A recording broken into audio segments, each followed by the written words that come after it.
लेकिन तभी वो जो बवंडर है वो हमारे मेन कैरेक्टर को पूरी तरीके से अपने अंदर समा लेता है, जिस चीज़ को देखने के बाद हमारे मेन कैरेक्टर की जो दोस्त होती है उसकी काफ़ी ज़्यादा फिक्र करने लगते हैं। और हमें उस कीड़े को दिखाया जाता है जो कि मुस्कुराते हुए कहता है कि वो चींटी को ऐसा लगा था कि वो मुझे मार सकता है। उसके इतना कहने के साथ ही पीछे की तरफ हमें हमारे मेन कैरेक्टर को दिखाया जाता है जो कि ज़मीन के अंदर से बाहर निकल जाता है। और हमारे मेन कैरेक्टर को अभी भी जिंदा देखने के बाद वो जो कीड़ा है वो काफ़ी ही ज़्यादा हैरान हो जाता है। लेकिन तभी हमें हमारे मेन कैरेक्टर को दिखाया जाता है जो कि उस स्केलेटन की उंगली को बाहर निकल कर उस स्केलेटन की उंगली को अपने बॉडी के अंदर धसा देता है। और उस उंगली को अपने बॉडी के अंदर धसा देने की वजह से हमारे मेन कैरेक्टर का जो ऑरा काफी ज्यादा तेजी के साथ बढ़ने लगता है, जिस चीज को देखने के बाद वो कीड़ा और जो चाउनिंग होती है वो भी काफी ज्यादा हैरान हो जाती है। लेकिन तभी हमें उस कीड़े को दिखाया जाता है जो कि सीधा हमारे मेन कैरेक्टर के ऊपर हमला कर देता है। और वो जो हमला है वो सीधा आकर हमारे मेन कैरेक्टर को लग जाता है, लेकिन इससे उसे ज्यादा कुछ फर्क नहीं पड़ता क्योंकि उस स्केलेटन की उंगली को इस्तेमाल करने की वजह से हमारा जो मेन कैरेक्टर वो भी एक स्केलेटन में बदल चुका होता है। हालांकि उस उंगली को इस्तेमाल करने की वजह से हमारे जो मेन कैरेक्टर की एक्सपी है वो 1 मिनट में 1% कम हो जाएगी। फिर हमें हमारे मेन कैरेक्टर को दिखाया जाता है जो कि अपने शोल को बाहर निकल कर सीधा उस कीड़े के ऊपर हमला करने के लिए उसकी तरफ बढ़ जाता है। उससे कहता है कि अब सब कुछ खत्म हो चुका है। इतना कहने के बाद हमारा जो मेन कैरेक्टर उस कीड़े के ऊपर अपने शोल से हमला कर देता है और हमारे मेन कैरेक्टर के उस हमले की वजह से जो कीड़ा उड़ते हुए काफी ज्यादा दूर जाकर गिर जाता है। और इस हमले की वजह से जो कीड़ा है वो काफी ज्यादा घायल भी हो जाता है और काफी ज्यादा चौंकते हुए कहता है कि इम्पॉसिबल है, तुम तो सिर्फ टायर 2 पर हो।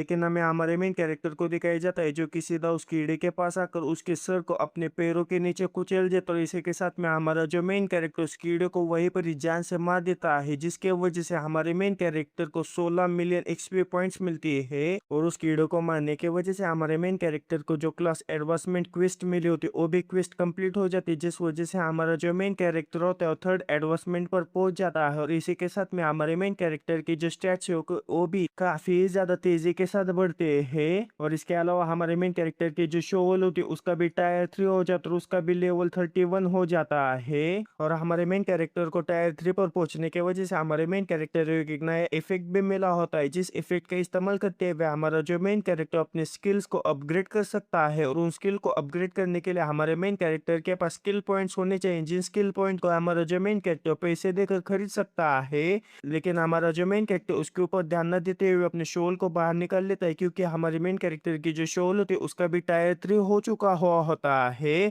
और टायर 3 पर पहुंचने के वजह से शोल का एक इफेक्ट एक्टिवेट हो चुका होता है, जिसके के अंदर हमारा जो मेन कैरेक्टर शोल का जो दिखने का स्टाइल है यानी कि जो फॉर्म है उसे बदल सकता है। और अभी हमारे मेन कैरेक्टर के पास सिर्फ एक ही फॉर्म होता है जो कि होता है डेंथ सिक। इतना कहने के बाद हमारा जो मेन कैरेक्टर अपने शोल का फॉर्म बदलते हुए उसे स्काइट में कन्वर्ट भी कर देता है। और उस स्काइट को देखने के बाद हमारा जो मेन कैरेक्टर काफी ज्यादा खुश हो जाता है और कहता है कि अब से मुझे इस स्काइट को शोल बोलने की कोई भी जरूरत नहीं है। फिर जो हमारा मेन कैरेक्टर उस बकिंग की तरफ देखते हुए कहता है कि अरे उन लोगों ने तो मुझसे ऐसा कहा था कि अगर मैं इस बॉस को हरा दूंगा तो मुझे कोर अरे मिलेगा। हमारे मेन कैरेक्टर के इतना कहने के साथ ही उस बकिंग के बॉडी के अंदर से एक कोर बाहर निकलता है, जिस कोर को अपने हाथों में लेते हुए हमारा जो मेन कैरेक्टर वो कहता है कि अच्छा तो यही अरे कोर है। इतना कहने के बाद हमारा जो मेन कैरेक्टर है उस कोर अरे को वहीं पर ही डिस्ट्रॉय कर देता है। और उस कोर अरे को डिस्ट्रॉय करने के साथ ही हमारे मेन कैरेक्टर का सिस्टम का नोटिफिकेशन आता है कि इस रुइंस का जो कोर अरे है वो पूरी तरीके से डिस्ट्रॉय हो चुका है, जिसके वजह से इस रुइंस के अंदर जितने भी जिंदा चीजें उन्हें 10 सेकंड के अंदर बाहर निकाल दिया जाएगा। इसी के साथ में जो उल्टा काउंटडाउन है वो शुरू हो जाता है, जिस चीज को देखने के बाद हमारा जो मेन कैरेक्टर काफी ज्यादा खुश हो जाता है। हमें सीनियर को दिखाया जाता है जो कि मुस्कुराते हुए कहते हैं कि फाइनली ये सब खत्म हो गया। और देखते ही देखते जो उल्टी गिनती है वो कंप्लीट हो जाती है और 1 पर पहुंच जाती है, जिस वजह से वो जो रुइंस है वो धीरे धीरे कर डिस्ट्रॉय होने लगती है। जिस चीज को देखने के बाद हमारा जो मेन कैरेक्टर काफी ज्यादा हैरान हो जाता है कि तभी जमीन पूरी तरीके से फट जाती है और जितने भी जिंदा चीजें होती है या फिर कहो कि जितने भी स्टूडेंट्स होते हैं उस खाई के अंदर गिर जाते हैं। लेकिन तभी हमें इस रुइन के बाहर का सीन दिखाया जाता है जहां पर आसमान में एक टेलीपोर्टेशन पोर्टल ओपन हो जाता है, जिस चीज को देखने के बाद जो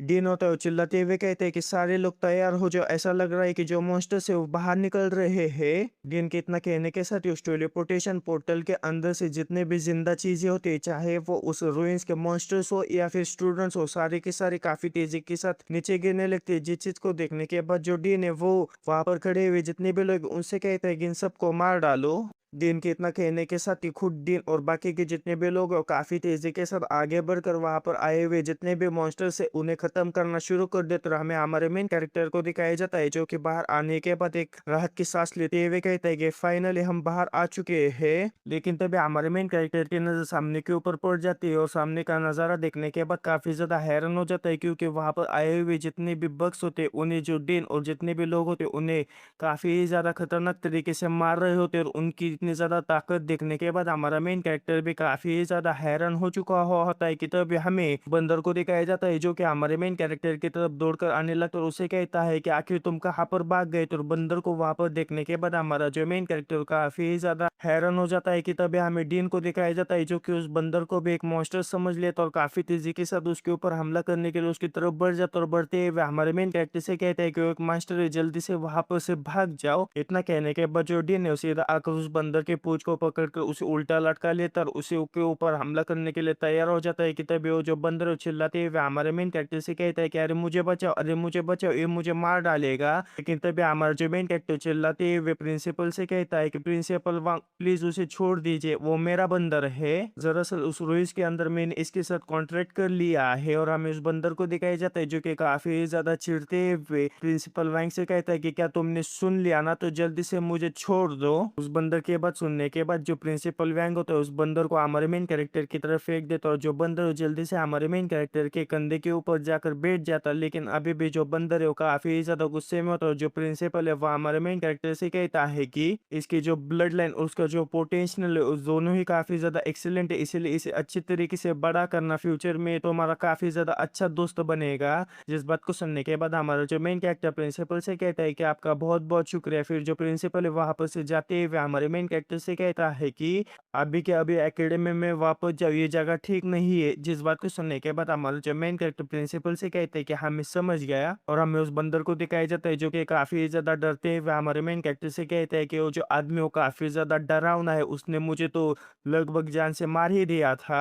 जिस बात को सुनने के बाद हमारा जो मेन कैरेक्टर वो भी काफी ज्यादा गुस्सा करते हुए उस बंदर से कहता है कि ऑफ कोर्स वो तुम्हें मार देते, क्योंकि वो 8 टायर के पावर हाउस है, अगर वो तुम्हें चाहते तो चींटी की तरह मसल देते। 8 टायर का नाम सुनने के बाद वो बंदर भी काफी ज्यादा हैरान हो जाता है, कहता है कि क्या 8 टायर का। फिर हमें शाम के वक्त का सीन दिखाया जाता है जहाँ पर हमारा जो मेन कैरेक्टर अपने कमरे में आ जाता है, और कमरे में आ जाने के बाद हमारा जो मेन कैरेक्टर वो कहता है कि अच्छा है कि हम जिंदा है। लेकिन तभी उस बंदर की नजर टेबल पर रखे हुए खाने के ऊपर पड़ जाती है, जिस चीज को देखने के बाद जल्दी से वो जो बंदर उस खाने के बाद जाते हुए हमारे मेन कैरेक्टर से कहता है कि आखिर ये क्या है। जिस बात को सुनने के बाद हमारा जो मेन कैरेक्टर उससे कहता है कि कुछ अच्छी चीजें हैं। जिस बात को सुनने के बाद वो जो बंदर जल्दी से उस पैकेट को खोलकर उसके अंदर जितने भी चिप्स होते हैं चिप्स को खाकर काफी ज्यादा खुश होने लगता है। लेकिन तभी कोई तो हमारे मेन कैरेक्टर के दरवाजे को खटखटाता है। जिस बात को सुनने के बाद हमारा मेन कैरेक्टर भी काफी ज्यादा हैरान हो जाता है कि तभी हमें मिस वैंग को दिखाया जाता है जो कि दरवाजे को जोर से खोलते हुए हमारे मेन कैरेक्टर के पास आकर उसे कहती है कि विश आउट, फाइनली तुम वापस आ गए, मैं तुम्हारी कितनी ज्यादा चिंता कर रही थी। प्रोफेसर वैंग को वहां पर देखने के बाद हमारा मेन कैरेक्टर काफी ज्यादा हैरान हो जाता है कि तभी हमें प्रोफेसर वैंग को दिखाया जाता है जो कि हमारे मेन कैरेक्टर के चेहरे को काफी ज्यादा निहारने लगती है। जिस चीज को देखने के बाद हमारा जो मेन कैरेक्टर काफी ज्यादा चौंक जाता है, प्रोफेसर वैंग से कहता है कि प्रोफेसर वैंग आपको मुझसे कुछ चाहिए क्या। जिस बात को सुनने के बाद जो प्रोफेसर वैंग है, वो मुस्कुराते हुए हमारे मेन कैरेक्टर से कहती है कि तुम्हें जिंदा देखने के बाद अब मुझे काफी ज्यादा अच्छा लग रहा है। फिर वो आगे कहती है कि ऑफ कोर्स मैं एक अच्छी चीज तुम्हें बताने के लिए आई हूँ, अगले 2 दिनों के अंदर जो एकेडमी है वो 20 स्टूडेंट्स को स्पेशल ट्रेनिंग प्रोग्राम के अंदर सेलेक्ट करने वाले, और जो कोई भी उसके अंदर सेलेक्ट हो जाएगा उसे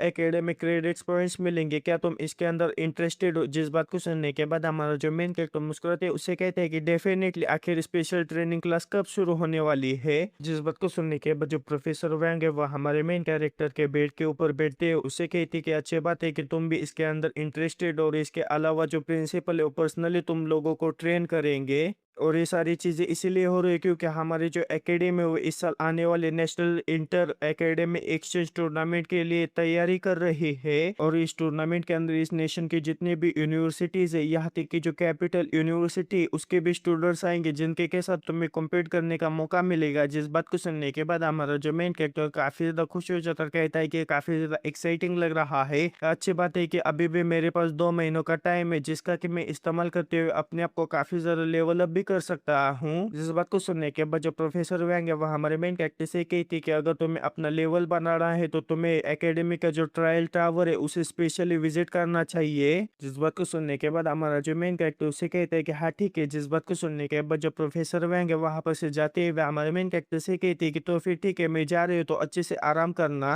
प्रोफेसर वैंग के जाने के साथ ही हमारे मेन कैरेक्टर की नजर अपने बंदर के ऊपर पड़ जाती है जो कि मस्त आराम से बैठकर वहां पर चिप्स खा रहा होता है कि तभी जो बंदर है वह हमारे मेन कैरेक्टर से कहता है कि अगर तुम जल्दी से यहाँ पर आकर कुछ खाने के लिए नहीं उठाओगे तो मैं इसे पूरी तरीके से खत्म कर दूंगा। जिस बात को सुनने के बाद हमारा जो मेन कैरेक्टर पूरी तरीके से सदमे में जाती है, उससे कहता है कि मुझे ह्यूमन बुलाना बंद करो, विशाओ कहकर पुकारो। फिर हमें अगले दिन सुबह का सीन दिखाया जाता है जहाँ पर हमारा जो मेन कैरेक्टर नींद में होता है कि तभी हमारे मेन कैरेक्टर को नैन्सी का फोन आने लगता है। नैन्सी वही लड़की है जो कि हमारे मेन कैरेक्टर को अभी भी नींद में देखने के बाद उसके ऊपर चिल्लाती है, उसे कहती है कि क्या तुम अभी भी सो रहे हो, जल्दी से उठो और आज हम रॉयल टावर को चैलेंज करने के लिए जाने वाले हैं, क्या तुम हमारे साथ नहीं आना चाहते। जिस बात को सुनने के बाद हमारा जो मेन कैरेक्टर उसे कहते हैं कि नहीं नहीं, मैं तुम्हारे साथ आना चाहता हूँ, कुछ ही समय के अंदर मैं तुम्हारे पास पहुंचता हूँ। इतना कहने के साथ ही हमें कुछ समय बाद का सीन दिखाया जाता है जहाँ पर हमारा जो मेन कैरेक्टर ट्रायल टावर की तरफ जा रहा होता है कि तभी हमारे मेन कैरेक्टर की नजर एक बंदे के ऊपर पड़ जाती है जो कि जैंग होता है। उसे वहां पर देखने के बाद हमारा जो मेन कैरेक्टर काफी ज्यादा हैरान हो जाता है और कहता है कि जैंग आखिर तुम यहाँ पर क्या कर रहे हो। जिस बात को सुनने के बाद जो जैंग है वह हमारे मेन कैरेक्टर से कहता है कि आजकल मेरा बिजनेस जो है कुछ ज्यादा ही तगड़ा चल रहा था, जिसके वजह से मैंने इस मैजिक यूनिवर्सिटी के पास अपनी दुकान की एक ब्रांच खोल ली। जिस बात को सुनने के बाद हमारा जो मेन कैरेक्टर उससे कहते हैं कि ऐसा लगता है कि तुमने कुछ ज्यादा ही लोगों को पागल बना दिया है। जिस बात को सुनने के बाद जो जैंग है वह हमारे मेन कैरेक्टर से कहता है कि इस तरह की चीजें मत कहो, अगर तुमने इस तरह की चीजें कही तो मैं यहाँ पर अपनी चीजों को कैसे बेच सकता हूँ, और इसके अलावा मैं बिजनेस के अंदर किसी भी तरह का घपला नहीं करता। जिस बात को सुनने के बाद हमारा जो मेन कैरेक्टर उसे कहते हैं कि अच्छा सच में ऐसी बात है। लेकिन जो जंग है उस मामले को पूरी तरीके से पलटा कर हमारे मेन कैरेक्टर की तरफ बढ़ती है, उससे कहता है कि जो कि तुम मुझे यहाँ पर मिल ही चुके हो तो मैंने तुम्हारे लिए कुछ चीज़ों को बचा कर रखा है जो कि काफ़ी ज़्यादा स्पेशल है, क्या तुम उन्हें लेना चाहते हो। इतना कहने के बाद हमारा जो जैंग होता है वो अपने पास से कई सारे स्किल्स बुक को बाहर निकलते हुए हमारे मेन कैरेक्टर से कहता है कि ये जितने भी स्किल्स बुक है उसे मैंने अभी तक किसी और को दिखाया भी नहीं। और उन चीज़ों को देखने के बाद हमारा जो मेन कैरेक्टर काफ़ी ज़्यादा चौंक जाता है और कहता है कि क्या एक स्टोरेज रिंग और इतनी सारी स्किल्स बुक। फिर जो जाएंगे वह हमारे मेन कैरेक्टर से कहता है कि एक स्पेशल स्टोरेज रिंग है जिसके के अंदर 100 क्यूबिक मीटर स्टोरेज और इसके अलावा ये भी स्किल्स बुक है जो कि तुम्हारे स्केलेटन वॉरियर्स को सिखाने में काफ़ी ही ज़्यादा मदद करेंगे। जिन सारी चीज़ों को देखने के बाद हमारा जो मेन कैरेक्टर काफ़ी ज़्यादा खुश है, जो तो उससे कहता है कि इनका प्राइस क्या है। जिस बात को सुनने के बाद जो जाएंगे वह हमारे मेन कैरेक्टर को अपना फ़ोन करते उससे कहता है कि जो कि तुम मेरे पुराने दोस्त हो इसलिए मैं इन सारी चीज़ों को सिर्फ 2.5 मिलियन में तुम्हें बेच दूंगा। जिस बात को सुनने के बाद हमारा जो मेन कैरेक्टर ज़्यादा देर ना लगाते हुए हमारे जैंग को 2.5 मिलियन की पेमेंट कर देता है, जिस वजह से वो सारी की सारी चीज़ें वो हमारे मेन कैरेक्टर की हो जाती है। और हमारे मेन कैरेक्टर को इतने ज़्यादा आसानी से इतने ज़्यादा पेमेंट को करता हुआ देखने के बाद जो जैंग है वो हमारे मेन कैरेक्टर से कहता है कि ऐसा लगता है कि तुम अभी कुछ ज़्यादा ही अच्छा कर रहे हो जिस वजह से तुम्हारे पास इतने सारे पैसे है। जिस बात को सुनने के बाद हमारा जो मेन कैरेक्टर से कहते हैं कि हाँ बिल्कुल, लेकिन जैंग के साथ बातचीत करने में वो ज़्यादा समय ना गवाते हुए उसने जितने भी स्किल्स बुक को खरीदा होता है उन स्किल्स बुक को एक ही समय पर बाहर निकल कर उन सारी स्किल्स को एक ही समय पर सीख लेता है। और उन सारी स्किल्स को सीखने के बाद हमारा जो मेन कैरेक्टर काफ़ी ज़्यादा खुश हो जाता है और कहता है कि ये जो स्किल्स है वो सच में काफ़ी ज़्यादा अमेजिंग है, इनके मदद से मैं ट्रायल टावर के ऊपर काफ़ी ज़्यादा तेज़ी के साथ आगे बढ़ सकता हूँ। इतना सोचने के बाद हमारा जो मेन कैरेक्टर जैंग से अलविदा कहकर वहाँ पर से चला जाता है। फिर वहाँ पर से सीन चेंज होकर हमें ट्रायल टावर का सीन दिखाया जाता है जहाँ पर हमारा जो मेन कैरेक्टर पहुंच चुका होता है। इतने ज़्यादा बड़े टावर को देखने के बाद हमारा जो मेन कैरेक्टर वो काफ़ी ज़्यादा चौंकते हुए कहते हैं कि कितना ज़्यादा बड़ा है। लेकिन तभी जो नानजी होते हैं वो हमारे मेन कैरेक्टर को आवाज़ लगाते उसे अपनी तरफ बुलाने लगते। वहाँ पर आने के बाद हमारे मेन कैरेक्टर की नज़र शाओचिंग और मोटे के ऊपर पड़ जाते हो। शाओचिंग को वहाँ पर देखने के बाद हमारा जो मेन कैरेक्टर से कहती है कि शाओचिंग आखिर तुम नानजी और पेक्विन के साथ यहाँ पर क्या कर रही हो। जिस बात को सुनने के बाद जो नानजी वो हमारे मेन कैरेक्टर से कहती है कि शाओचिंग को मैंने बुलाया है। लेकिन हमारे मेन कैरेक्टर की इस तरह की बात सुनने के बाद जो शाओचिंग है वह हमारे मेन कैरेक्टर के ऊपर काफी ज्यादा गुस्सा हो जाता है और काफी ज्यादा डरावनी तरीके से उससे कहती है कि क्या मुझे यहाँ पर देखने के बाद तुम खुश नहीं हो। और शाओचिंग की इतनी ज्यादा डरावनी शक्ल देखने के बाद हमारा जो मेन कैरेक्टर पूरी तरीके से सदमे में चला जाता है और काफी ज्यादा डरते है। उसे कहते कि नहीं नहीं, मैं बस थोड़ा सा सरप्राइज हो चुका था। लेकिन तब भी हमें मोटे को दिखाई जाता है जो कि आगे बढ़ते हैं, उन लोगों से कहता है कि चलो चलो चलते हैं, टायर टावर को चैलेंज करते हैं, यहाँ पर समय नहीं गवाते। इतना कहने के बाद हमें एक बूढ़े आदमी को दिखाया जाता है जिसके क्या नाम ली यू शाओ होता है। उसके पास मोटा आकर उससे कहता है कि सर हम टावर को चैलेंज करना चाहते हैं। जिस बात को सुनने के बाद जो बूढ़ा है काफी ज्यादा हैरानगी से उनकी तरफ देखने लगता है। उनसे कहता है कि मैंने तुम्हें यहाँ पर पहले कभी नहीं देखा, क्या तुम पहली बार यहाँ पर आए हो। जिस बात को सुनने के बाद हमारा जो मेन कैरेक्टर है उस बूढ़े आदमी से कहता है कि हाँ हम लोग फ्रेशमैन है, क्या टायर ट्रैवल के अंदर एंटर करने के लिए किसी तरह की रिक्वायरमेंट की जरूरत होती है। जिस बात को सुनने के बाद जो बूढ़ा आदमी उन लोगों से कहता है कि इस टावर के अंदर 10 फ्लोर से सपोर्ट क्लासेस और कॉम्बैट क्लासेस के लिए अलग अलग तरह के ट्रायल्स होते हैं और डिफिकल्टी तुम्हारे लेवल के हिसाब से तय होती है। उस टावर के अंदर एंटर करने के लिए तुम्हें एक एकेडमिक क्रेडिट देना पड़ता है, लेकिन तुम चिंता मत करो, जैसे जैसे तुम आगे बढ़ते जाओगे वैसे वैसे तुम्हें एडिशनल क्रेडिट्स और रिवॉर्ड्स मिलते जाएंगे। और जितने तुम फ्लोर क्लियर करते जाओगे उतने ही तुम्हें रिवॉर्ड पॉइंट्स दिए जाएंगे। जैसे कि अगर तुम फर्स्ट फ्लोर पर जाते हो तो तुम्हें 1 पॉइंट मिलेगा, लेकिन अगर वही तुम सेकंड फ्लोर पर जाते हो तो तुम्हें 5 पॉइंट मिलेगा। अगर वैसे ही तुम थर्ड फ्लोर पर जाते हो तो तुम्हें 10 पॉइंट्स मिलेगा और ऐसे ही करते करते वो डबल अमाउंट में होता जाएगा। और जब तुम आखिरी फ्लोर पर पहुंच जाओगे तो तुम्हें 10,000 पॉइंट्स मिलेंगे। क्या तुम सारी चीजें समझ गए। जिस बात को सुनने के बाद जो मोटा है उनसे मुस्कुराते हुए कहते हैं कि हमें सारी चीजें समझ गया। लेकिन तभी हमारा जो मेन कैरेक्टर इस बूढ़े आदमी से कहता है कि क्या किसी टायर 3 के स्टूडेंट ने 10th फ्लोर को क्लियर किया है। जिस बात को सुनने के बाद जो बूढ़ा है काफी ज्यादा निराश होते हैं। वह हमारे मेन कैरेक्टर से कहते हैं कि 10वीं फ्लोर की तो बात ही छोड़ो, इन 10 सालों के अंदर कोई 9th फ्लोर को भी क्लियर नहीं कर पाया है। फिर वो जो बूढ़ा आदमी एक तरफ इशारा करते हुए उन तीनों से कहता है कि वहां पर लीडर बोर्ड रखा है जिसके के अंदर अब तक के सारे रिकॉर्ड्स के बारे में लिखा हुआ है। जिस बात को सुनने के बाद जो नानजी उस तरफ जाते हुए उन तीनों से कहती कि चलो चलकर देखते हैं। फिर हमें उस लीडर बोर्ड को दिखाया जाता है जहां पर जो टायर टावर के टायर 2 की रैंकिंग होती है वहां पर फर्स्ट प्लेस पर होता है जांग्यो जिसने कि 9th फ्लोर को 47 मिनट और 22 सेकंड में क्लियर किया होता है। सेकंड स्टेज पर होती है ली इक्शाओ जिसने कि 9th फ्लोर को 47 मिनट और 26 सेकंड में कंप्लीट किया होता है। थर्ड नंबर पर होता है ये यानजाओ जिसने कि 9th फ्लोर को 58 मिनट्स में क्लियर। और टायर 3 के जितने भी लोग टावर के अंदर घुसे होते हैं उनके भी वहां पर रैंकिंग लिखी होती है। फर्स्ट प्लेस पर होती है ली इक्शाओ जिसने कि 9th फ्लोर को 1 घंटे 17 मिनट और 12 सेकंड में क्लियर किया होता है। और उसके अंदर हमारे मेन कैरेक्टर को एक जाना पहचाना नाम भी दिखाई देता है जो कि होता है जैंग्यू जिसने कि 8th फ्लोर को 1 घंटे 6 मिनट और 40 सेकंड में कंप्लीट किया होता है। जिस नाम को वहां पर पढ़ने के बाद हमारा जो मेन कैरेक्टर काफी ज्यादा हैरान हो जाता है। हमें शाओचिंग को दिखाया जाता है जो कि काफी ज्यादा एक्साइटेड होते हुए कहती है कि जो सीनियर जैंग्यू है वो हमारे क्योंगन नंबर 1 एकेडमी के लेजेंड है और एक न एक दिन में उन्हें सरपास जरूर करूंगी। फिर जो मोटे वो कहता है कि उन रैंकिंग्स को देखकर हम उन्हें सरपास नहीं करेंगे, उन्हें अगर हमें सरपास करना है तो हमें टावर पर चढ़ना होगा। आखिर तुम किसका इंतजार कर रहे हो, चलो चलते हैं।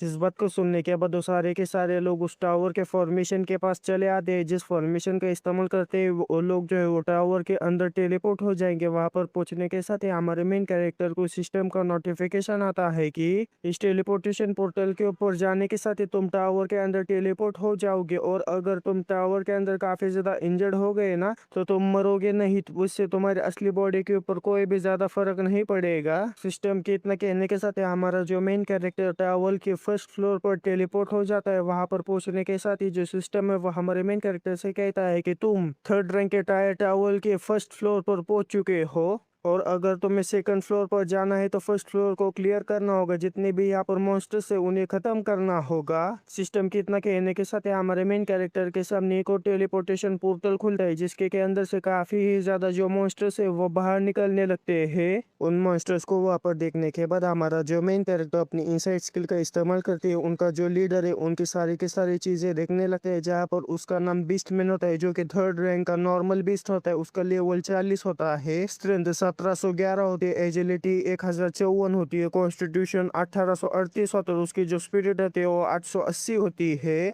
उस बीस्टमैन के लेवल को देखने के बाद हमारा जो मेन कैरेक्टर अपने वेपन को बाहर निकालते हुए कहता है कि लेवल 40 से इतना भी ज्यादा कम नहीं होता, लेकिन मेरे नए वेपन को इस्तेमाल कर कर उसकी ताकत जानने का ये सबसे ज्यादा अच्छा मौका है। इतना कहने के बाद हमारा जो मेन कैरेक्टर काफी ज्यादा तेजी के साथ आगे बढ़ते हुए जो छोटे मोटे बीस्टमैन होते उन्हें खत्म करना शुरू कर देता है। लेकिन तभी हमें उस 40 लेवल वाले बीस्टमैन को दिखाया जाता है जो कि सीधा ऊपर से हमारे मेन कैरेक्टर के ऊपर हमला कर देता है। लेकिन हमारा जो मेन कैरेक्टर छलांग लगाते हैं उसके हमले से काफी आसानी से बच जाता है। और उस बीस्टमैन से बचने के बाद हमारा जो मेन कैरेक्टर अपने सारे के सारे स्केलेटन्स को वापस समन करते हैं। उन स्केलेटन से कहता है कि इसकी जिम्मेदारी मैं तुम्हारे ऊपर छोड़ देता हूँ। हमारे मेन कैरेक्टर के इतना कहने के साथ ही जितने भी स्केलेटन है वो अपने फायरबॉल का इस्तेमाल करते हैं उस बीस्टमैन के ऊपर हमला कर उसे वहीं पर ही जान से मार देते हैं। जिसके वजह से हमारा जो main character successfully third rank के ट्रायल टावर के फर्स्ट फ्लोर को क्लियर कर देता और हमारा जो मेन कैरेक्टर है वहां पर से टेलीपोर्ट होकर सेकंड फ्लोर पर पहुंच जाता है। सेकंड फ्लोर पर पहुंच जाने के साथ ही हमारे मेन कैरेक्टर को सिस्टम का नोटिफिकेशन आता है कि फ्लोर 2 के ऊपर तुम्हें लगातार थर्ड रैंक के 100 पीक इलाइट मॉन्स्टर्स को खत्म करना होगा और 10 थर्ड रैंक के पीक इलाइट लीडर्स और एक थर्ड रैंक का पीक बॉस जो कि इस फ्लोर का गार्डियन भी है। जिस नोटिफिकेशन को पढ़ने के बाद हमारा जो मेन कैरेक्टर है वो कहता है कि ये तो इतने सारे और एक एक कर इनके साथ लड़ने में मुझे काफी ज्यादा तकलीफ होगी। इसलिए हमारा जो मेन कैरेक्टर अपने हड्डी को वापस समन करती है उससे कहता है कि यहाँ पर की जो चीज है वो तुम देख लो। जिस बात को सुनने के बाद जो हड्डी काफी ज्यादा तेजी के साथ आगे जाकर उन मॉन्स्टर्स को खत्म करना शुरू कर देता और कुछ ही समय के अंदर जो हड्डी उन सारे मॉन्स्टर्स को खत्म कर देता है। जैसे हड्डी उन सारे मॉन्स्टर्स को खत्म कर देता है वैसे हमारे मेन कैरेक्टर को नोटिफिकेशन आता है कि आपने सेकंड फ्लोर को क्लियर कर दिया है और वो भी सिर्फ 4 मिनट और 55 सेकंड में। और इसी के साथ में जो रैंकिंग है उनमें काफी ज्यादा बड़ा बदलाव आ जाता है। पिछली बार थर्ड रैंक के ट्रायल टावर के फ्लोर 2 को क्लियर करने वाला जैंग दापाओ ने इसे 2 घंटे 23 मिनट और 32 सेकंड्स में क्लियर किया होता है। लेकिन हमारे मेन कैरेक्टर ने उसका जो टाइम और उसकी जो रैंकिंग है उसे तोड़ते हुए सिर्फ 4 मिनट और 55 सेकंड में टावर को क्लियर किया होता है। जिसकी वजह से हमारा जो मेन कैरेक्टर सबसे ज्यादा तेजी के साथ फ्लोर 2 को क्लियर करने वाला एक स्टूडेंट बन जाता है। जिस चीज को देखने के बाद जो बाहर का जो बूढ़ा आदमी होता है वो भी काफी ज्यादा हैरान हो जाता है। फिर हमें हमारे मेन कैरेक्टर के तरफ का सीन दिखाया जाता है जहाँ पर हमारा जो मेन कैरेक्टर होता है थर्ड फ्लोर पर आया होता है। लेकिन हमारा जो मेन कैरेक्टर अपने वेपन का इस्तेमाल करते हुए काफी आसानी से थर्ड फ्लोर को भी क्लियर कर देता है। और थर्ड फ्लोर को क्लियर करने के साथ ही हमारा जो मेन कैरेक्टर फोर्थ फ्लोर पर भी पहुंच जाता है जहाँ पर भी हमारा जो मेन कैरेक्टर कुछ ही समय के अंदर फोर्थ फ्लोर को भी क्लियर कर देता है। फिर हमें फिफ्थ फ्लोर का सीन दिखाया जाता है जहाँ पर हमारे मेन कैरेक्टर की इतनी ज्यादा ताकत देखने के बाद और इतनी आसानी से अपने साथियों को मारता हुआ देखने के बाद जो बचे हुए मॉन्स्टर्स होते हैं वह हमारे मेन कैरेक्टर से काफी ज्यादा डर रहे होते हैं और उसे अपने करीब भी नहीं आने के लिए कह रहे होते हैं। लेकिन हमारा जो मेन कैरेक्टर उसके ऊपर बिल्कुल भी रहम ना दिखाते उसे भी जान से मार देता है। जिस वजह से हमारा जो मेन कैरेक्टर काफी आसानी से फिफ्थ फ्लोर को भी क्लियर कर देता और उतनी ही आसानी से हमारा जो मेन कैरेक्टर सिक्स फ्लोर को भी क्लियर कर देता और उतनी ही ज्यादा आसानी से हमारा जो मेन कैरेक्टर सेवेंथ फ्लोर को भी क्लियर कर देता और उतनी आसानी से एट्थ फ्लोर को भी क्लियर कर देता है। और हमें सीधा 9th फ्लोर की तरफ का सीन दिखाया जाता है जहाँ पर भी हमारा मेन कैरेक्टर पहुंचने के साथ ही तबाही मचा देता और कुछ ही समय के अंदर हमारा जो मेन कैरेक्टर 9th फ्लोर को भी क्लियर कर देता है। फिर हमें टावर के बाहर का सीन दिखाया जाता है जहाँ पर जो ली एनजी शाओचिंग और जो मोटो होता है उसे टावर से बाहर फेंक दिया जाता है। बाहर आ जाने के बाद जो मोटो होता है वो कहता है कि मैं एक ब्लड सैक्रिफाइस प्रीस्ट होने के बावजूद भी मैं सिर्फ थर्ड फ्लोर तक ही पहुंच पाया। जिस बात को सुनने के बाद जो लिएंजे होते हैं वो कहते हैं कि तुम एक सपोर्ट क्लास होने के बावजूद भी थर्ड फ्लोर तक पहुंच पाई, ये सबसे ज्यादा अच्छी बात है। उसके अलावा मैं तो सिर्फ फिफ्थ फ्लोर तक ही पहुंच पाई। फिर जो लिएंजे होते हैं वो शाओचिंग से कहते हैं कि आखिर तुम कितने फ्लोर तक पहुंच पाई। जिस बात को सुनने के बाद जो शाओचिंग होती है उससे कहते हैं कि 6th फ्लोर तक। जिस बात को सुनने के बाद जो मोटो होता है शाओचिंग की काफी ज्यादा तारीफ करते हैं उससे कहता है कि जैसे कि मैंने गॉडेस शाओचिंग से एक्सपेक्ट किया था अपने 6th फ्लोर को क्लियर किया, मैं तो सच में आपको एडमायर करता हूँ। वो लोग आपस में बातचीत कर रहे होते हैं कि तभी हमें कुछ स्टूडेंट्स को दिखाया जाता है जो कि लगातार बदलते हुए रैंकिंग को देखने के बाद काफी ज्यादा हैरान हो चुके होते हैं। जिस चीज को देखने के बाद वो तीनों ही लोग रैंकिंग की तरफ आ जाते हैं जिसके के अंदर अब हमारे मेन कैरेक्टर का भी नाम जुड़ चुका होता है। जिस चीज को देखने के बाद जो मोटो होता है वो कहता है कि ब्रदर वी सीरियसली उन्होंने इस रैंकिंग को तोड़ दिया, रिस्पेक्ट है उनके लिए मेरी। लेकिन तभी जो रैंकिंग है फिर से बदलने लगती है जहाँ पर हमारे मेन कैरेक्टर ने फ्लोर 8 को सिर्फ 56 मिनट के अंदर क्लियर क्लियर कर दिया होता है, जिसके वजह से हमारा जो मेन कैरेक्टर है उसकी भी फिर से रैंकिंग चेंज हो जाती है। जिस चीज को देखने के बाद जो मोटा होता है फिर से काफी ज्यादा हैरान हो जाता है, लेकिन अभी भी हमारा मेन कैरेक्टर बाहर नहीं आया होता, बल्कि हमारे मेन कैरेक्टर ने 9th फ्लोर को चैलेंज किया होता है, जिसके वजह से वो लोग अभी भी रैंकिंग चेंज होने का वहीं पर ही खड़े रहकर इंतजार करने लगते हैं। फिर वहां पर से सीन चेंज होकर हमें उस टावर के 10th फ्लोर का सीन दिखाया जाता है, जहाँ पर हमारा जो मेन कैरेक्टर वो पहुंच चुका होता है ताकि वो उस 10th फ्लोर को भी क्लियर कर पाए। वहां पर पहुंचने के साथ ही हमारे मेन कैरेक्टर को सिस्टम का नोटिफिकेशन आता है कि तुम 3rd रैंक के ट्रायल टावर के 10वीं फ्लोर पर पहुंच चुके हो और यहाँ पर तुम्हें 4th रैंक के पीक के बीच जनरल का सामना करना होगा। जिस नोटिफिकेशन को पढ़ने के बाद हमारा जो मेन कैरेक्टर इधर उधर देखते हुए कहता है कि क्या 4th रैंक का बीच जनरल आखिर वो कहाँ पर है। हमारे मेन कैरेक्टर के इतना कहने के साथ ही उसके सामने से वो 4th रैंक का जो बीच जनरल है वो पहुंच जाते हैं। वहां पर पहुंचने के बाद वो काफी ज्यादा खतरनाक तरीके से हमारे मेन कैरेक्टर से कहता है कि अगर तुम खो गए हो तो जल्दी से यहाँ पर से निकल जाओ, नहीं तो मैं तुम्हें टुकड़ों टुकड़ों में काट डालूंगा। जिस 4th रैंक के बिस्ट मॉन्स्टर को वहां पर देखने के बाद हमारा जो मेन कैरेक्टर है वो अपनी इंसाइड स्किल का इस्तेमाल करते हुए कहता है कि तुम कुछ ज्यादा एरोगेंट बन रहे हो, चलो मैं देखना चाहता हूँ कि आखिर तुम कितने ज्यादा कैपेबल हो कि मेरे टुकड़े टुकड़े कर पाओ। इतना कहने के बाद हमारा जो मेन कैरेक्टर है उसकी स्टेट्स को चेक करने की कोशिश करने लगता है, लेकिन हमारे मेन कैरेक्टर की जो इंसाइड स्किल है वो भी उस मॉन्स्टर की स्टेट्स को चेक कर नहीं पाती। जिस चीज को देखने के बाद हमारा मेन कैरेक्टर भी काफी ही ज्यादा हैरान हो जाता है, और वो जो मॉन्स्टर है वो अपने दांत पीसते हुए हमारे मेन कैरेक्टर से कहता है कि एक छोटी सी चींटी मेरे हाथों से मरना चाहती है तो फिर मरो।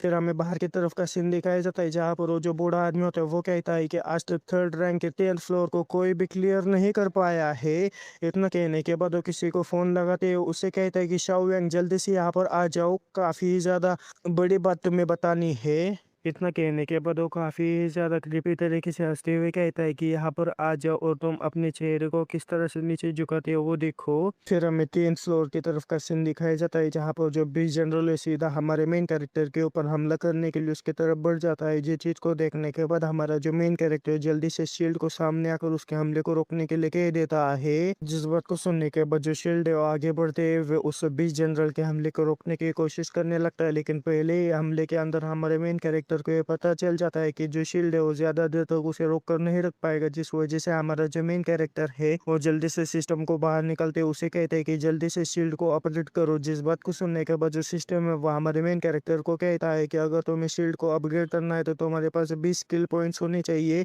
लेकिन तुम्हारे पास इतने ज्यादा स्किल पॉइंट्स नहीं है, तुम्हें इतने ज्यादा स्किल पॉइंट्स को कमाने के लिए पैसे देने होंगे। जिस बात को सुनने के बाद हमारा जो मेन कैरेक्टर सिस्टम से कहता है कि अगर ऐसी बात है तो जल्दी से 20 स्किल पॉइंट्स को खरीदो। जिस बात को सुनने के बाद जो सिस्टम है वह हमारे मेन कैरेक्टर से कहता है कि लेकिन तुम्हारे पास इतने पैसे नहीं है कि तुम 20 स्किल पॉइंट्स को खरीद पाओ। जिस बात को सुनने के बाद हमारा जो मेन कैरेक्टर पूरी ही तरीके से सदमे में चला जाता है, लेकिन तभी हमें उस बीच जनरल को दिखाया जाता है जो कि फिर से हमला कर देता है। जिस हमले को रोकने में जो शील्ड है वो नाकामयाब हो जाता है, उसकी जो शील्ड है वो वहीं पर ही डिस्ट्रॉय हो जाती है। फिर हमें टावर के बाहर का सीन दिखाया जाता है, जहाँ पर वो जो डीन है उस बूढ़े आदमी के पास आकर उसे कहता है कि आखिर तुमने मुझे इतने जल्दी फोन लगा कर क्यों बुलाया। जिस बात को सुनने के बाद जो बूढ़ा है उस डीन से कहता है कि ऑफ कोर्स ये काफी ज्यादा जल्दबाजी वाला काम है, जरा अपनी आंखें खोल कर देखो, तुम्हारा जो 20 साल का रिकॉर्ड है आज यहाँ पर कोई तो तोड़ने वाला है। जिस बात को सुनने के बाद जब डीन रैंकिंग की तरफ देखता है तो हमारा जो मेन कैरेक्टर है 4th प्लेस पर पहुंच चुका होता है, जिसने कि काफी ज्यादा कम समय में 8th फ्लोर को क्लियर किया होता है। जिस बात को सुनने के बाद डीन मुस्कुराते हुए उस बूढ़े आदमी से कहता है कि इस बच्चे तो सच में काफी ज्यादा खतरनाक है, उसने तो तुम्हारा भी रिकॉर्ड तोड़ दिया। जिस बात को सुनने के बाद जो बूढ़ा है वो अपने मुंह घुमाते उससे कहता है कि इम्पॉसिबल, मैं उस समय 4th रैंक पर था जब मैंने 9th फ्लोर को क्लियर किया था, चाहे वो बच्चा कितना भी ज्यादा ताकतवर क्यों ना हो और चाहे वो कितना भी ज्यादा बुद्धिमान क्यों ना हो, वो मुझे सरपास नहीं कर पाएगा।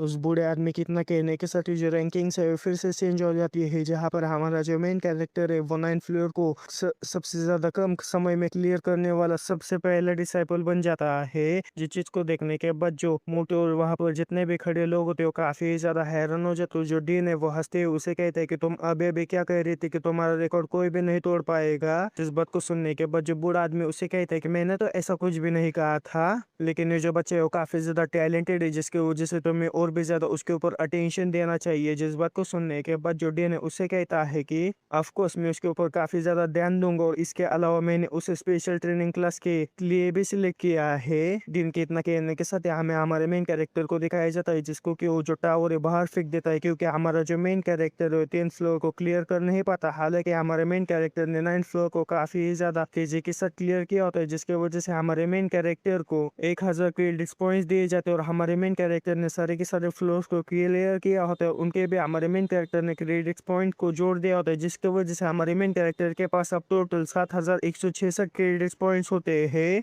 बाहर फेंके जाने के बाद हमारा जो मेन कैरेक्टर अपने दांत पीसते हुए कहता है कि ये सब उस जंग की वजह से हुआ है। अगर मुझे पता होता कि मुझे 10th फ्लोर को क्लियर करने में इतनी ज्यादा दिक्कत आने वाली हो तो मैं जंग के पास से उन स्किल्स बुक और उन अंगूठी को बिल्कुल भी नहीं खरीदता। हमारे मेन कैरेक्टर को बाहर देखने के बाद जो सारे के सारे स्टूडेंट्स है काफी ज्यादा एक्साइटेड हो जाते और कहते हैं कि देखो वो बाहर आ गया। जिस बात को सुनने के बाद जो लड़की है चारों तरफ से हमारे मेन कैरेक्टर को घेर लेते उसे कहते हैं कि तुम्हारा घर का पता कहाँ है, तुम्हारा क्या मेरे कमर के ऊपर ऑटोग्राफ दे सकते हो। एक लड़की तो कहती है कि मैं तुम्हें अपने घर का पता बताती हूँ, रात को 12 बजे पहुंच जाना। और उन सारी लड़कियों को इस तरह से बात करता हुआ देखने के बाद और उन सारे लोगों को अपनी तरफ इस तरह से घेरा बनाकर खड़े हुआ देखने के बाद हमारा जो मेन कैरेक्टर कुछ भी समझ नहीं पाता और कहता है कि आखिर यहाँ पर ये सब क्या हो रहा है। लेकिन तब भी हमेशा उचिन को दिखाया जाता है जो कि चिल्लाते हैं उन लड़कियों से कहते हैं कि यहाँ पर से हट जाओ, विषयों को परेशान मत करो। जिस बात को सुनने के बाद उन्हीं में से एक लड़की कहती है कि आखिर तुम कौन हो, और दूसरी लड़की कहती है कि तुम आखिर हमें दूर रहने के लिए क्यों कह रहे हो, क्या तुम उसकी गर्लफ्रेंड हो। जिस बात को सुनने के बाद जो शाओचिंग है और शर्माते उसे कहती है कि नहीं मैं इसकी गर्लफ्रेंड बिल्कुल भी नहीं हूँ। लेकिन हमें हमारे मेन कैरेक्टर को दिखाया जाता है जिसके की दिमाग की बत्ती जल जाती है और वो कहते हैं कि सीनियर्स मेरे पास आपके लिए एक मौका है, अगर आपको क्रेडिट पॉइंट चाहिए तो मैं उन्हें यहाँ पर काफी ज्यादा कम कीमत में बेचने वाला हूँ। जिस बात को सुनने के बाद वहाँ पर के जो स्टूडेंट्स है वो काफी ज्यादा हैरान हो जाते हैं और कहते हैं कि क्या मैंने सही सुना है क्रेडिट्स को बेचने वाला है, लेकिन क्रेडिट्स को एक्सचेंज कर तुम काफी ज्यादा अच्छी अच्छी चीजों को इस एकेडमी के अंदर से ले सकते हो। लेकिन वो लोग उस चीज के ऊपर ज्यादा ध्यान न देते हुए हमारे मेन कैरेक्टर के पास क्रेडिट्स को खरीदने के लिए मान जाते हैं। और जिस चीज को देखने के बाद जो डीन है वो काफी ज्यादा गुस्सा हो जाता है, चिल्लाते हुए हमारे मेन कैरेक्टर से कहता है क्या कि तुम्हारी हिम्मत कैसी हो अपने क्रेडिट पॉइंट्स को इस तरह से नीलाम करने की। और डीन को वहां पर देखने के बाद हमारा जो मेन कैरेक्टर काफी ज्यादा हैरान हो जाता है। जो डीन है उसे कहता है कि 7000 क्रेडिट्स के पॉइंट के साथ तुम ए रैंक स्किल बुक को खरीद सकते हो, आखिर तुम उन्हें क्यों बेचना चाहते हो। जिस बात को सुनने के बाद हमारा जो मेन कैरेक्टर डीन से कहता है कि आप बात तो सही कह रहे हैं, लेकिन जैसे कि मेरी क्लास है उसके हिसाब से मुझे ज्यादा स्किल्स बुक्स की जरूरत नहीं है। और जहाँ तक बात रही एक्सपीरियंस फील की तो मैं उसे डंजन्स को क्लियर कर भी पा सकता हूँ। जिस बात को सुनने के बाद जो डीन है उसके ऊपर काफी ज्यादा गुस्सा हो जाए तो उसके ऊपर कुछ कहने वाले होते कि तभी पीछे से बूढ़ा आदमी आकर डीन को रोकते हुए उसे कहता है कि रुक जाओ, इस बच्चे के पास अपने खुद के रास्ते होंगे। जिस बात को सुनने के बाद जो डीन है उस बूढ़े आदमी से कहते हैं कि लेकिन ये जो कुछ भी कर रहे वो सही नहीं है। जिस बात को सुनने के बाद जो बूढ़ा आदमी और डीन से कहता है कि स्कूल के अंदर इस तरह का किसी भी तरह का रूल नहीं है कि जो स्टूडेंट्स है वो अपने क्रेडिट को ट्रेड नहीं कर सकते। जिस बात को सुनने के बाद जो डीन है उसकी बोलते बंद हो जाते और जो बूढ़ा आदमी वो आगे कहता है कि इसलिए तुम्हें इसके मामले में ज्यादा इंटरफेयर करने की कोई भी जरूरत नहीं है। जिस बात को सुनने के बाद जो डीन है वहां पर से जाते हुए कहता है कि ठीक है अब मैं इनके रास्ते में नहीं आऊंगा। डीन के वापस से जाने के साथ हमारा जो मेन कैरेक्टर काफी ज्यादा खुश होते हुए कहता है कि एक क्रेडिट की कीमत 900 कॉइन्स होगी और मेरे पास काफी ज्यादा कम क्रेडिट है, जिसके वजह से जो जल्दी आएगा उसे ही मिलेगा। हमारे मेन कैरेक्टर की बात सुनने के बाद वहां पर के जो स्टूडेंट्स है वो हमारे मेन कैरेक्टर के पास क्रेडिट के लिए बोली लगाने लगते हैं। जिस चीज को देखने के बाद हमारा जो मेन कैरेक्टर जल्दी से अपने मोबाइल को बाहर निकलते हुए उन लोगों से कहते हैं कि जल्दी से पैसे को जीपे कर दो। और हमारे मेन कैरेक्टर को इस तरह से पैसे के लिए लालची होता हुआ देखने के बाद हमारे मेन कैरेक्टर के जो तीनों स्टूडेंट्स होते पूरी तरीके से सदमे में चले जाते हैं। और हमें हमारे मेन कैरेक्टर को दिखाया जाता है जो कि कई सारे क्रेडिट पॉइंट्स को बेच देने के बाद हमारे मेन कैरेक्टर के पास लगभग 10 मिलियन वॉन हो चुके हुए होते हैं। लेकिन तभी जो नानजी होते वो हमारे मेन कैरेक्टर से कहती है कि क्या तुम्हारे पास सच में पैसे नहीं है। जिस बात को सुनने के बाद हमारा जो मेन कैरेक्टर नानजी से कहता है कि हाँ बिल्कुल मेरे पास बिल्कुल भी पैसे नहीं है। और जो शाओची होते वो कहती है कि इसको तो पैसे के अलावा कुछ भी दिखाई नहीं देता। फिर जो मोटे होते हैं वो हमारे मेन कैरेक्टर से कहते हैं कि अगर तुम्हें पैसे ही चाहिए तो क्रेडिट को बेचने के बजाय तुम पावर लेवलर क्यों नहीं बन जाते। जिस बात को सुनने के बाद हमारा जो मेन कैरेक्टर उससे कहता है कि क्या पावर लेवलिंग के ये मुझे काफी ज्यादा पैसे कमा के देगा। जिस बात को सुनने के बाद जो मोटे है वो हमारे मेन कैरेक्टर से कहता है कि ये काफ़ी ज़्यादा पैसे कमाते हैं। अगर तुम किसी को लेवल 1 से लेवल 10 तक पहुँचा देते हो तो तुम्हें 1 मिलियन क्रेडिट्स मिल जाएँगे, सॉरी कॉइन्स मिल जाएँगे। और जो नानज़ी होते हैं वो हमारे मेन कैरेक्टर से कहते हैं कि मेरे पिताजी ने भी एक पावर लेवलर को हायर किया था जिसने कि मेरे पिताजी को 11 लेवल से 20 लेवल तक पहुँचाने के लिए 2 मिलियन कॉइन्स लिए थे। जिस बात को सुनने के बाद हमारा जो मेन कैरेक्टर जल्दी से मोटू से चिपकते है, उससे कहता है कि अरे भाई ये तो पैसे कमाने का काफ़ी ज़्यादा अच्छा रास्ता है, जल्दी-जल्दी मुझे वहाँ पर लेकर जाओ जहाँ पर ये पावर लेवलर को लोग हायर करते हैं। हमारे मेन कैरेक्टर के इतना कहने के साथ ही हमें एक सिटी का सीन दिखाई देता है जहाँ पर एक काली हुडी पहनने वाला जो मोटा लड़का है वो अपने पार्टी के अंदर जॉइन होने के लिए एक हीलर को वहाँ पर ढूँढ रहा होता है। और उसी मोटे लड़के के बाजू में एक और लड़का होता है जो कि अपने पार्टी के अंदर एक सपोर्ट क्लास के डिसाइपल को ज्वाइन करवाने के लिए आया होता है कि तभी हमारा मेन कैरेक्टर वहां पर पहुंच जाता है और उन दोनों से कहता है कि मैं आपकी लेवल अप करने में मदद कर सकता हूँ। हमारे मेन कैरेक्टर के बात सुनने के बाद जो मोटा हुडी वाला आदमी होता है वह हमारे मेन कैरेक्टर से कहता है कि मैं लेवल 35 वाला हीलर ढूंढ रहा हूँ ना कि 31 लेवल वाला समनर, आखिर तुम्हें हम अपने पार्टी में ज्वाइन ही कर करवाए। और जो दूसरा लड़का होता है वह हमारे मेन कैरेक्टर से कहते हैं कि इसने बिल्कुल सही कहा, तुम्हारे तो सिर्फ 5000 एचपी, अगर मैं तुम्हें एक मुक्का भी मार दूं ना तब भी तुम यहाँ पर नॉकआउट हो जाओगे। जिन दोनों की बातें सुनने के बाद जो मोटा होता है उनके ऊपर काफी ज्यादा गुस्सा हो जाता है और उनके ऊपर चिल्लाते हैं। उनसे कहता है कि कभी भी किसी का हुलिया देखकर उसके औकात का अंदाजा नहीं लगाने का। और मोटो को इतना ज्यादा गुस्सा करता हुआ देखने के बाद हमारा जो मेन कैरेक्टर उसे शांत करते है, उससे कहता है कि मैं यहाँ पर नया होने की वजह से इन लोगों का मेरे ऊपर ट्रस्ट ना करना जायज है, लेकिन जो कि हम यहाँ पर आ ही चुके हैं तो क्यों ना हम डंजन क्लियर करने के लिए जाए। जिस बात को सुनने के बाद जो शाओचिंग है वह हमारे मेन कैरेक्टर से कहती कि इस एरिया के अंदर 47 डंजन है जिसमें से 6 ही थर्ड रैंक के डंजन है, आखिर तुम किस डंजन में जाना चाहते हो। जिस बात को सुनने के बाद जो मोटा होता है वो कहता है कि जो लेक साइड के अंदर सबसे ज्यादा हार्डेस्ट डंजन है ना वहां पर चलते हैं, क्योंकि मैंने ऐसा सुना है कि वो जो डंजन है वो काफी ज्यादा कठिन भी और उसके जो रिवॉर्ड है वो भी काफी ज्यादा बढ़िया है। जिस बात को सुनने के बाद हमारा जो मेन कैरेक्टर उन लोगों से कहता है कि ठीक है उसी तरफ चलते हैं। जिस बात को सुनने के बाद हमारा जो मेन कैरेक्टर उन लोगों से कहता है कि ठीक है उसी तरफ चलते हैं। फिर वहां पर से सीन चेंज होकर हमें उस डंजन की एंट्रेंस का सीन दिखाया जाता है जहां पर वो लोग उस डंजन के अंदर जाने के लिए आए होते हैं कि तभी जो सिस्टम है वो कहता है कि इस डंजन के अंदर जाने के लिए तुम्हारा थर्ड रैंक का होना और लेवल 31 से 40 तक होना जरूरी है। तुम इसकी डिफिकल्टी भी सेट कर सकते हो, easy, normal, hard, abyss, night पर हिल। और अगर तुम इस डंजन को क्लियर करते हो तो रिवॉर्ड में तुम्हें इक्विपमेंट, एक्सपीरियंस, स्किल्स मिल सकती है। और तुम एक दिन में सिर्फ 3 ही बार इसके अंदर जाकर इसे क्लियर करने की कोशिश कर सकते हो। और इसी के साथ में हमारे मेन कैरेक्टर के सामने सिस्टम का विंडो पॉपअप हो जाता है और हमारे मेन कैरेक्टर से इस डंजन की जो डिफिकल्टी उसे सिलेक्ट करने के लिए कह देता है। जिस बात को सुनने के बाद हमारा जो मेन कैरेक्टर ना आगे देखता है ना पीछे, वो हिल डिफिकल्टी को चुन लेता है। जिस बात को सुनने के बाद जो मोटो होता है वो चिल्लाते हुए हमारे मेन कैरेक्टर से कहते हैं कि क्या तुम पागल हो चुके हो, क्या हम लोग यहाँ पर मरने के लिए आए हैं। मोटो की बातें सुनने के बाद हमारा जो मेन कैरेक्टर उस मोटो से कहते हैं कि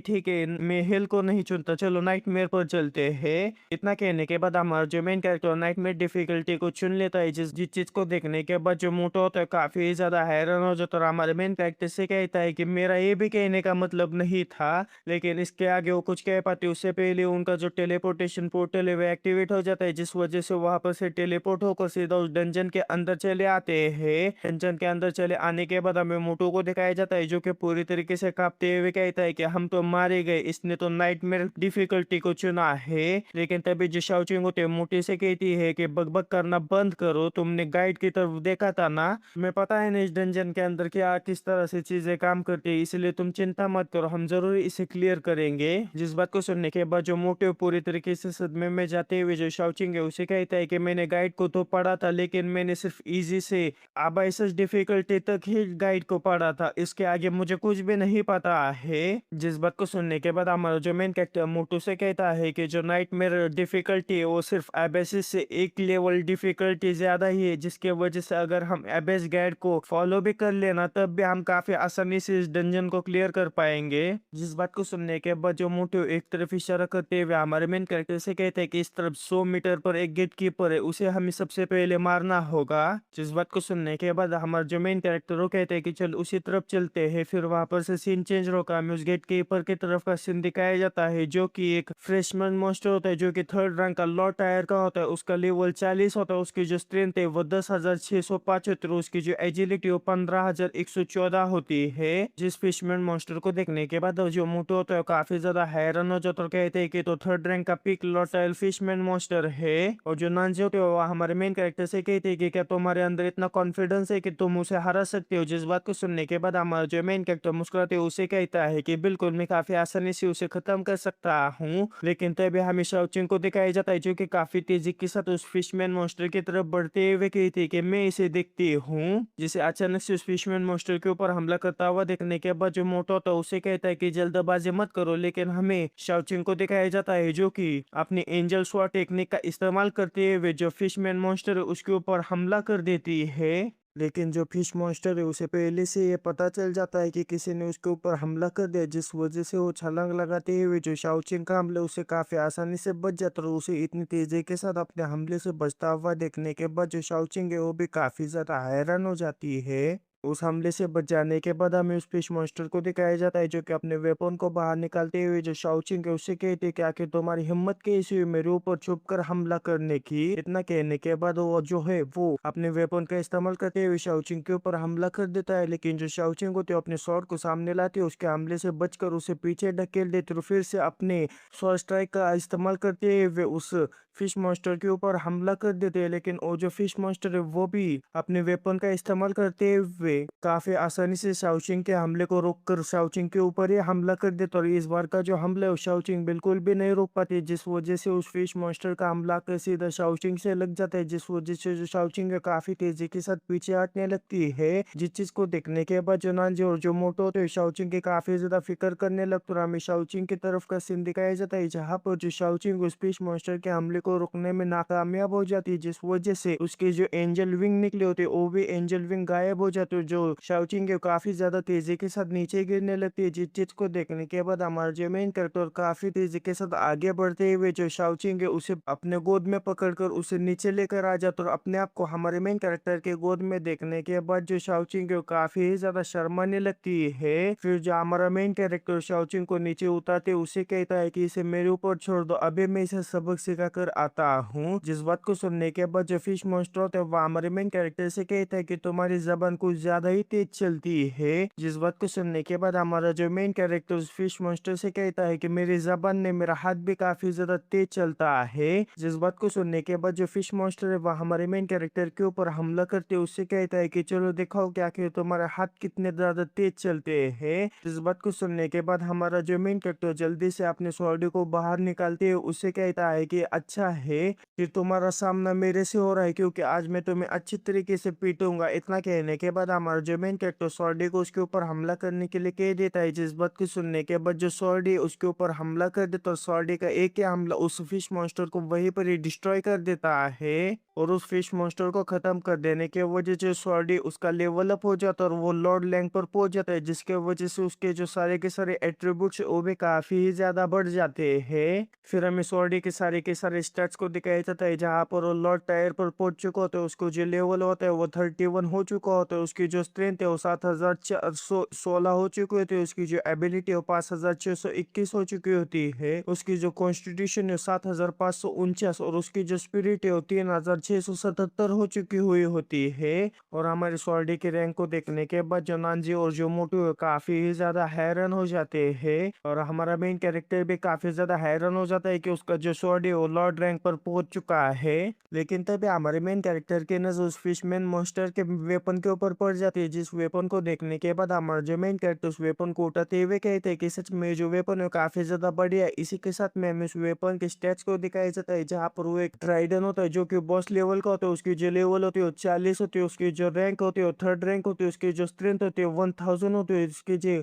एजिलिटी वो 3000 होता है, उसकी कॉन्स्टिट्यूशन 500 होती है, उसकी जो स्पिरिट होती है वो 200 होती है। जिन सारे स्टेट्स को देखने के बाद हमारा जो मेन कैरेक्टर काफी ज्यादा खुश हो जाता है और कहता है कि इसके जो सारे के सारे सारे एट्रीब्यूट है उन्हें मिलाकर 4700 होते हैं। और इसके अलावा इस वेपन के दो स्पेशल इफेक्ट्स भी है। और जो मोटा होता है उस वेपन को देखते हुए कहते हैं कि ये वेपन जो है लगभग 2 या फिर 3 मिलियन के अंदर बेचा जाएगा। जिस बात को सुनने के बाद हमारा जो मेन कैरेक्टर काफी ज्यादा खुश हो जाता है और कहता है कि क्या सच में इतना ज्यादा वैल्यूएबल है, तो फिर मैं इसे लेता हूँ। इतना कहने के बाद हमारा जो मेन कैरेक्टर उस वेपन को अपने स्टोरेज रिंग के अंदर रख देता है। फिर जो मोटे हुए दूसरी तरफ इशारा करते हुए हमारे मेन कैरेक्टर से कहता है कि वहां पर जो केव बनी हुई है उसके अंदर भी एक काफी ज्यादा बड़ा मॉन्स्टर है। अगर तुमने उसे खत्म कर दिया तो तुम्हें और भी ज्यादा वैल्यूएबल गियर्स मिल सकते हैं। लेकिन मैं तुम्हें एक बात बताना चाहता हूँ। लेकिन हमारा जो मेन कैरेक्टर उस मोटू की किसी भी बात पर ध्यान न देते हुए सीधा उस केव की तरफ बढ़ने लगता है। जिसे भागता हुआ देखने के बाद जो मोटे उसे रोकते हुए उसे कहते हैं कि रुको, मेरा अभी तक खत्म नहीं हुआ है, मुझे और चीजें तुम्हें बतानी है। मोटू के इतना कहने के साथ ही वहां पर से सीन चेंज होकर मिस केव के बाहर का सीन दिखाया जाता है, जहाँ पर सारे के सारे लोग वहां पर पहुंच चुके होते हैं। वहां पर आने के बाद जो मोटू होता है उन लोगों से कहता है कि मैं तुम सब लोगों से यहाँ पर केयरफुल रहने के लिए कह रहा हूँ। मोटू के इतना कहने के साथ ही वो लोग जो है वो केव के अंदर आ जाते हैं और हमें उस केव के अंदर एक सरपंच मास्टर को दिखाया जाता है जो कि वहां पर सोया हुआ होता है। लेकिन उनके आने के साथ ही वो जाग जाता है। इसी के साथ में हमें उस सरपंच के सारे स्टेट्स को दिखाया जाता है, जो कि एक क्रिम्सन पैटर्न जाइंट पाइथन होता है, जो कि थर्ड रैंक का लॉर्ड टायर का बॉस होता है। उसका लेवल 40 होता है। उसकी जो स्ट्रेंथ होती है वो 16,605 होती है। उसकी जो एजिलिटी होती है वो 15,114 होती है। उसका जो कॉन्स्टिट्यूशन होता है 15,018 होता है। और उसकी जो स्पिरिट होती है 3,870 होती है। जिस मॉन्स्टर को वहां पर देखने के बाद जो मोटो होता है वो काफी ज्यादा हैरान हो जाता है और कहता है कि यहाँ पर तो ये कितना ज्यादा पावरफुल मॉन्स्टर है कि तभी वहां पर और दो पाइथन्स आ जाते हैं और पहले वाले पाइथन को जोड़कर वहां पर 3 बॉस लेवल के पाइथन हो जाते हैं। जिस चीज को देखने के बाद जो नानजी होते हैं वो काफी ज्यादा हैरान हो जाते हैं और कहते हैं कि यहाँ तो पर तो 3 लॉर्ड रैंक के बॉसेस है।